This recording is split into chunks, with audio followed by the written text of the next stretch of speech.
August 15th, 1947. The Union Jack is lowered in Delhi. The cameras capture the symbolic moment. The textbooks tell us this is the day India won its independence through moral protest and non-violent resistance. But that is only half the story. The British did not leave India because they suddenly developed a conscience. They left because they went broke. The empire that ruled a quarter of the human race was not defeated by bullets. It was defeated by balance sheets. It was defeated by a man in a loin cloth who understood something the generals did not. Sovereignty is solvency. And if you make occupation unprofitable, the occupiers will leave on their own. Let me show you the numbers they never taught you in school. In the year 1700, India controlled 25% of the global economy. The subcontinent was not a backward colony waiting to be civilized. It was the industrial heart of the world. The textile workshops of Bengal produced cotton so fine that European aristocrats called it woven air. A single sari could pass through a wedding ring. The courts of France and England competed to buy Indian muslin and silk. The Mughal Empire was drowning in gold, and the British were humble merchants begging for trading rights. But within a century and a half, that relationship had flipped entirely. By 1850, India had been reduced to a raw material supplier. The weavers were dead or starving. The looms were smashed. And Manchester, a cold industrial city in the north of England, had become the textile capital of the world. This was not an accident. This was not progress. This was a heist. The British did not compete with Indian textiles. They could not. Indian hand-loom cloth was superior in every way. So the British rigged the game. They imposed crushing tariffs on Indian goods entering Britain, making them unaffordable. At the same time, they forced India to accept British cloth with zero import duties. But tariffs alone were not enough. The East India Company unleashed a campaign of economic terror. They forced Indian weavers to sign contracts at below-cost prices. They beat those who refused. There are documented accounts of British agents cutting off the thumbs of master weavers so they could never teach their children the craft. Whether every story is literal or symbolic does not matter. The result was the same.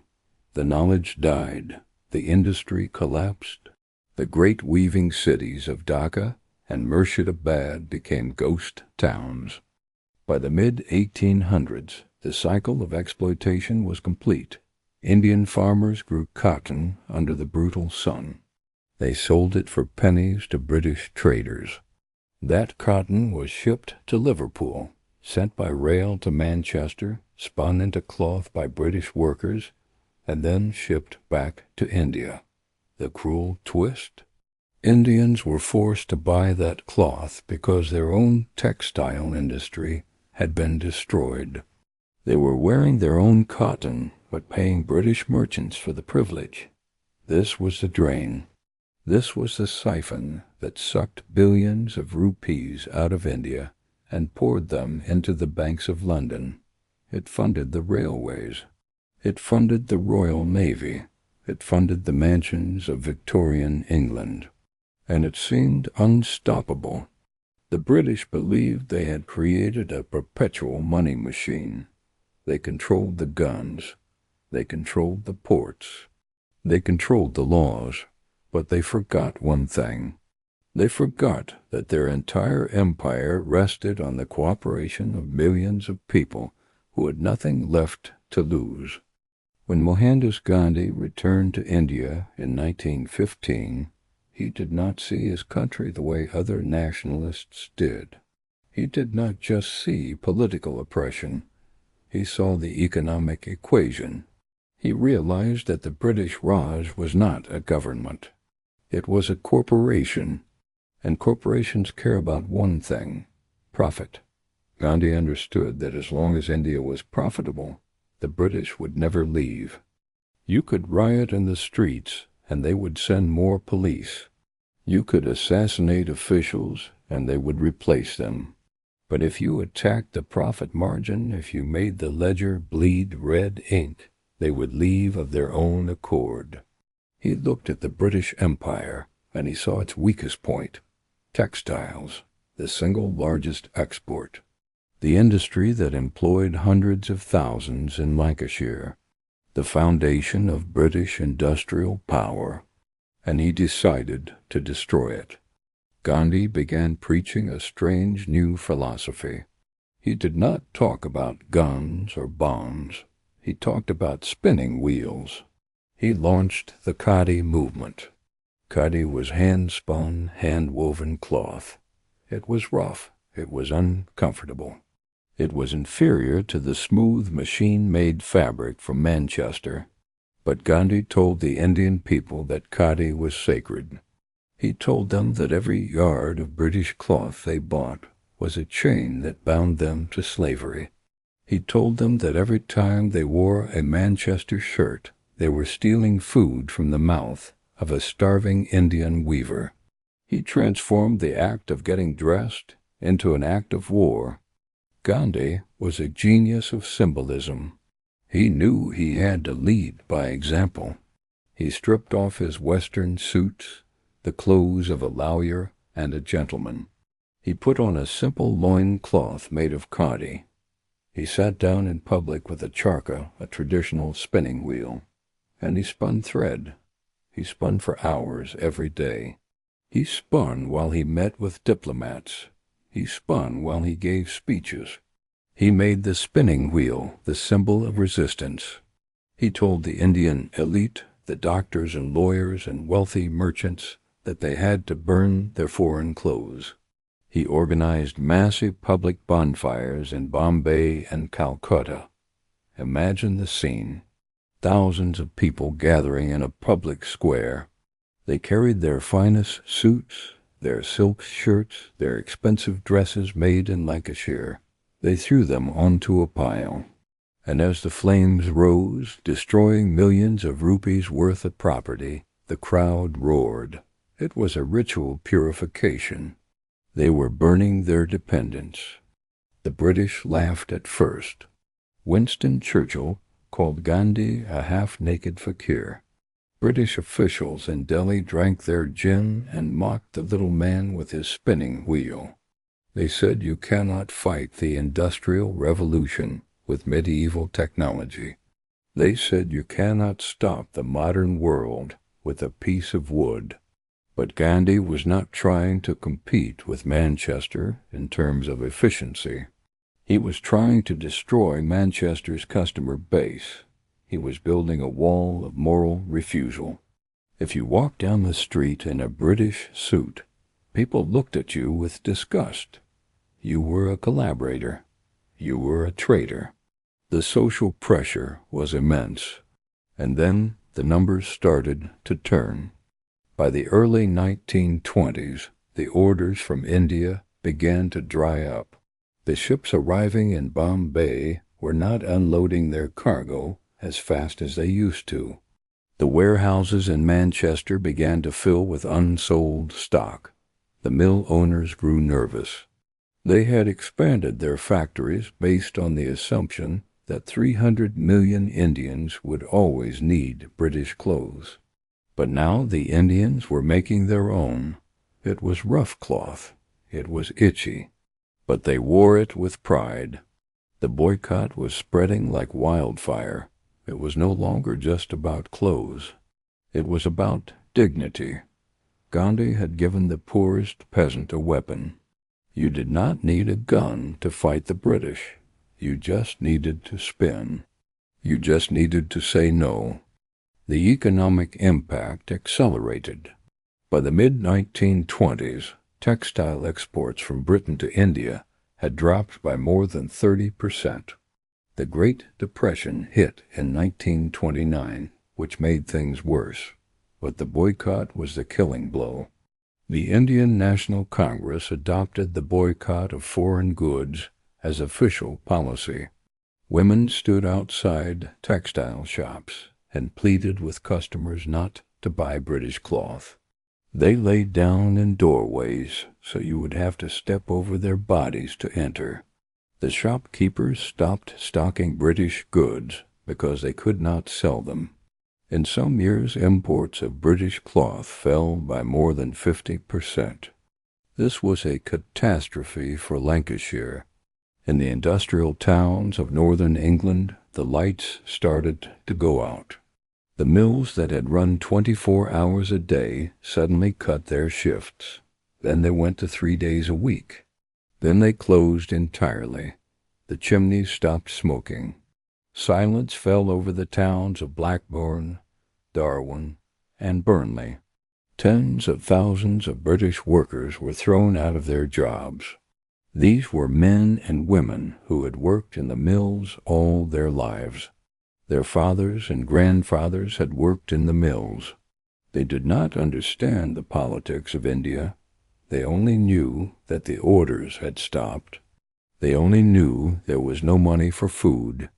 The poverty in Lancashire in the 1930s was brutal. Families were living on scraps. Men stood on street corners begging for work. The British press blamed Gandhi. They called him the villain who was starving British workers. They tried to turn the working class against the Indian independence movement. But Gandhi was playing a long game. He knew that by inflicting pain on the British working class, he was creating a political crisis in London. The politicians could ignore a riot in Delhi, but they could not ignore mass unemployment in Manchester. The voters in England were angry. The pressure on the government to solve the India problem was growing. Gandhi was forcing the British to do a cost-benefit analysis. Was holding India worth the destruction of their own domestic industry? Was the jewel in the crown worth the price if it was bankrupting the homeland? Then came one of the most surreal moments in 20th century history. In 1931, Gandhi was invited to London for negotiations on India's future. He was the enemy of the state. He was the man destroying the British economy. But he did something no ordinary politician would do. He asked to visit Lancashire. He wanted to go to the heart of the devastation he had caused. He wanted to look the unemployed workers in the eye. The British government was terrified. They thought he would be lynched. They thought angry mobs of jobless mill workers would attack him. But Gandhi insisted. He traveled north to the grim industrial towns. He walked through the streets wrapped in his white shawl against the cold English rain. And then a miracle happened. The workers did not attack him. They came out by the thousands to see him. They cheered him. These men and women who had lost everything, who were hungry and desperate, looked at this small, frail man and saw something the politicians in London did not see. They saw a man of truth. They saw a man fighting for his people, just as they were fighting for theirs. There is a famous photograph of Gandhi standing surrounded by female mill workers in Darwin. They are all smiling. One woman is holding his arm. It is a picture of incredible humanity. Gandhi spoke to them. He explained his position. He told them, "I am not against you. I am against the system that exploits both of us." He told them about the poverty in India. He told them about the skeletons he had seen in the villages. He said to them, "You have no idea what poverty is." He explained that the average Indian earned in a year what the average British worker earned in a week, even on unemployment benefits. He asked them to understand that he could not let his people starve just to keep the mills of Manchester running. The workers listened. One union leader famously said to him, "Mr. Gandhi, I understand we are suffering, but you are suffering more. It was a moment of solidarity that shattered British propaganda. The government wanted the workers to hate Gandhi, but the workers respected him. This visit was a masterstroke. It humanized the Indian struggle for the British public. It showed that Gandhi was not a monster but a man of immense moral courage. But it did not stop the boycott. Gandhi left Lancashire with their blessings but no promise to buy cloth. Back in India, the mills stayed closed. Grass grew through factory floors. The British Empire was bleeding money, and the textile trade never recovered. Gandhi showed that you didn't need to defeat the Royal Navy to win. You only needed to understand where the money came from and turn off the tap. He opened a second front, salt. Cheap, essential, yet monopolized by the British. Indians could not collect it and had to pay crushing taxes. In India's heat, the burden fell hardest on the poorest. Gandhi understood both the financial genius of the tax and its moral obscenity. Salt revenues funded the British Army, the administration, and the luxury of empire.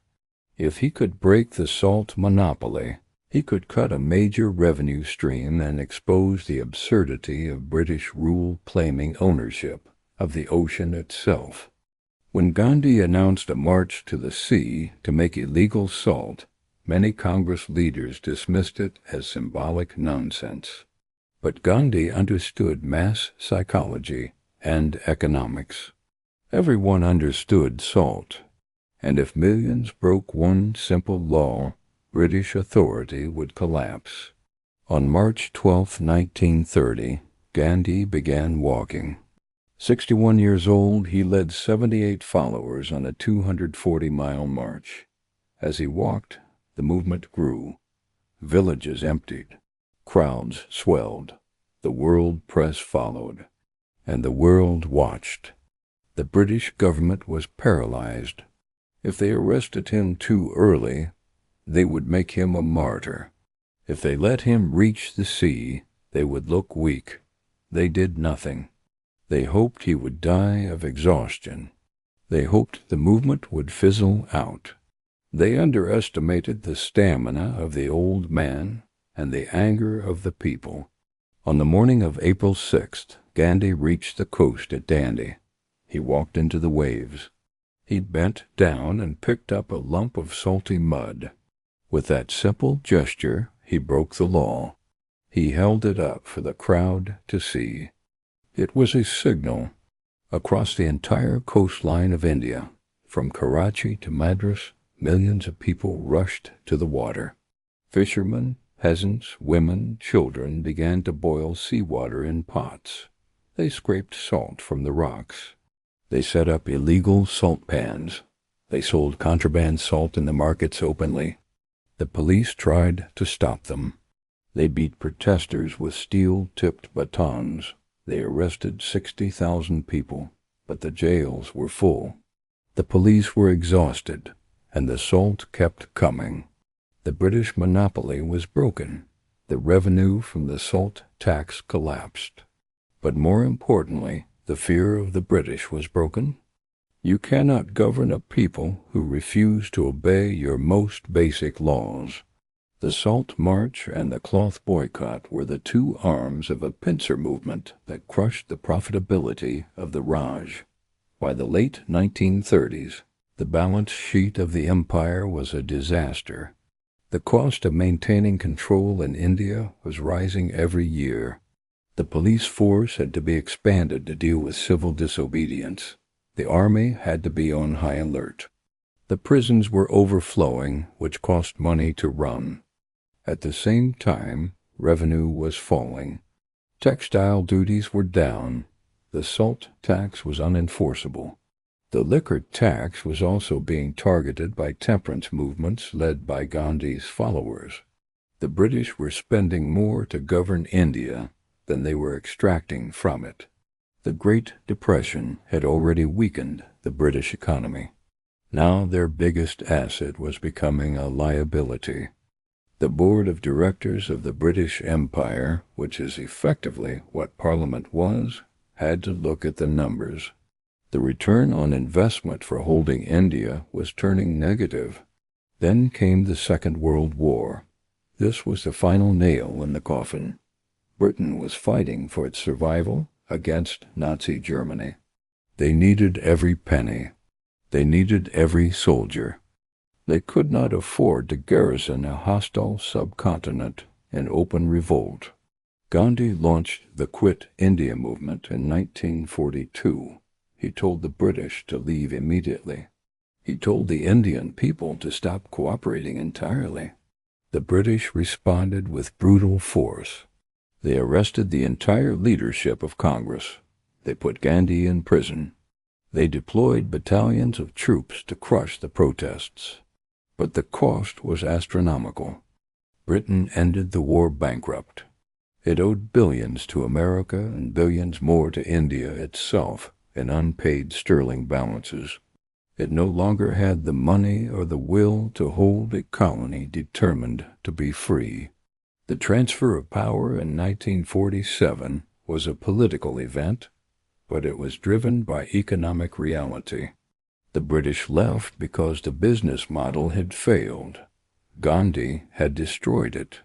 He proved that an unarmed people could defeat a military superpower by attacking the economic foundations of empire. But the story did not end with independence.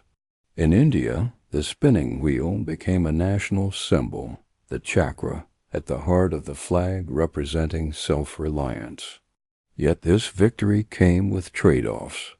Independent India protected handloom weavers and restricted large factories, preserving rural jobs but slowing industrial modernization. As a result, India later lost the global textile race to countries like China and Bangladesh. In Manchester, the decline turned permanent. Mills closed, chimneys fell, and communities collapsed. For years, bitterness lingered. But over time, a new understanding emerged. The suffering of the British mill worker and the Indian weaver were connected. Today, a statue of Gandhi stands in Manchester. It represents reconciliation and a lesson that still matters. Empires are not defeated only on battlefields. They fall when exploitation becomes unprofitable. Economic systems depend on consent. Withdraw it, and even the greatest power collapses.